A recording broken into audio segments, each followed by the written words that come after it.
Hello everyone, my name is Noam and today I want to talk about reharmonization.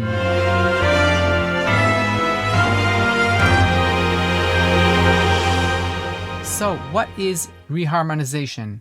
In a nutshell, it is taking the harmony and changing it without changing the melody. Now there's a lot to be said about reharmonization, lots of different techniques, but I will take the risk of oversimplification and will say that there is one underlying concept beneath all reharmonization techniques. What is that concept? To figure that out, let's just remind ourselves of how we build chords and about the relationship between melody and harmony. Let's say, for instance, we have the chord C major. The chord is built of C, E, and G.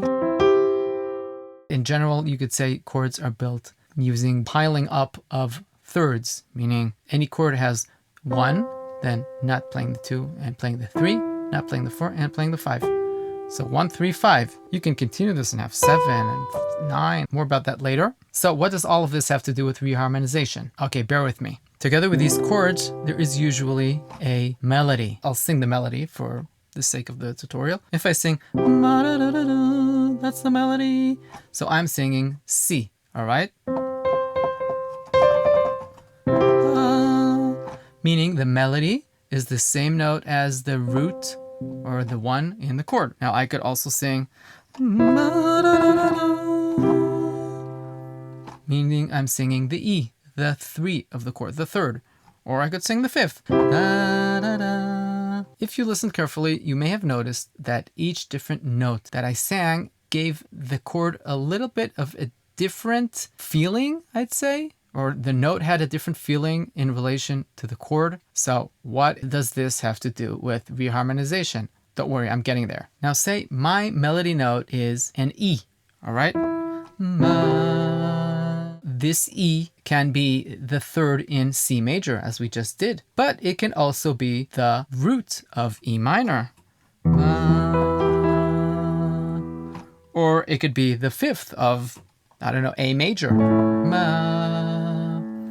That's when things start getting interesting. I can take an existing melody, take each one of the notes and reframe it, so to say, as a part of a different chord than the original chord by turning it to be a different chord tone than what it was originally. So in order to drive this point home, I've created a few examples where I've created alternate harmonies for the same simple melody. This is our melody. It's played by the trumpet.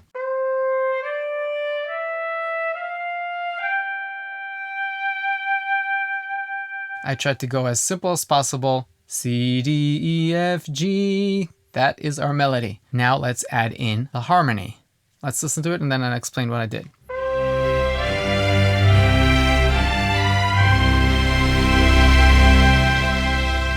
Our chords in this first version of the harmony are C, G7, C, G7 again, and C. So we have only 2 chords harmonizing this simple melody. Because we're just alternating between 2 chords, the melody gets to be a different chord tone every time. I have that written here. The first note, the C, is the root in the chord C. The second note, the D, is the 5th of the G7. The E is the 3rd in C major. The F is the 7th of G7. And the G is the 5th of C major. All right, so we got this simple, basic harmony. Sounds good? Nothing fancy. Let's go on to the second example.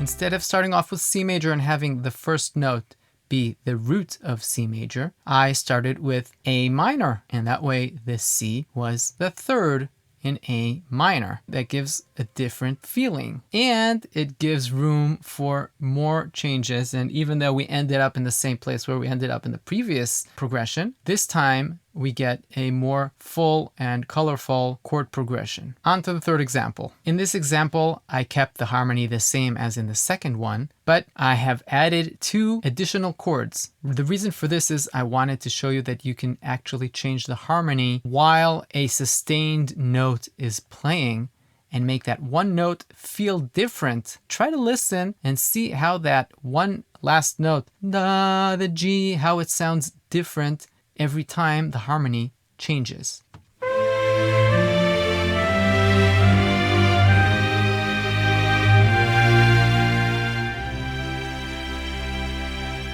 So we start off with the third, like before. Then the melody is on the root, then it's on the third again, then on the seventh of the G7. And then we are on the seventh of this A flat major 7. And we go into B, sort of this 13th in the B flat, and end up back to our home base, the C major chord. Example number 4. In the previous examples, we've had the melody being the root of the chord, the 3, the 5, and the 7. And now we're adding also a very colorful chord tone called the sharp 11. This is a chord tone that gives us a very interesting sound, which resembles the Lydian mode, which I've actually made a little video about very recently. Check that out if you haven't yet. This allows us to go even further and expand our chord progression palette. Let's listen to it.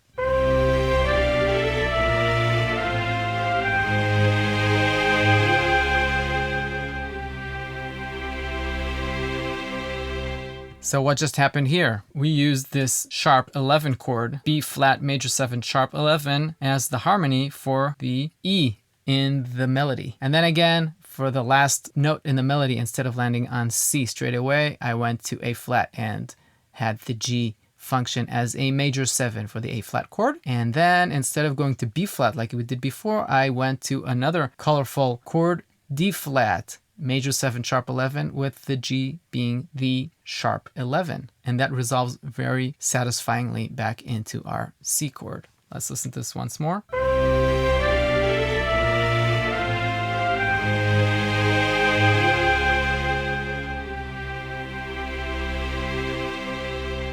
Lovely. I've got one example left for you guys. And in this example, I wanted to show how far you can actually go with this simple idea of taking every note and giving it a different meaning in the context of a different chord. Here, I left our key of C major. I'm not even sure what key this last example is in, but I wanted to put in a lot of different colors. Let's listen to this. I've also orchestrated it in a fuller way so you could hear how these kind of reharmonization and colors could add so much flavor to our compositions.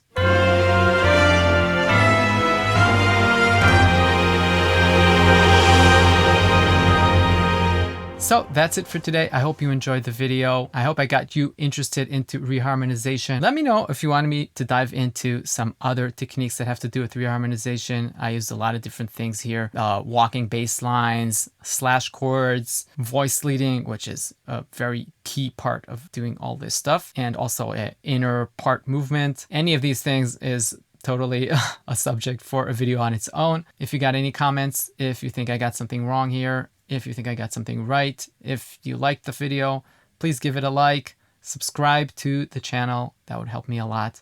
Until next time, goodbye.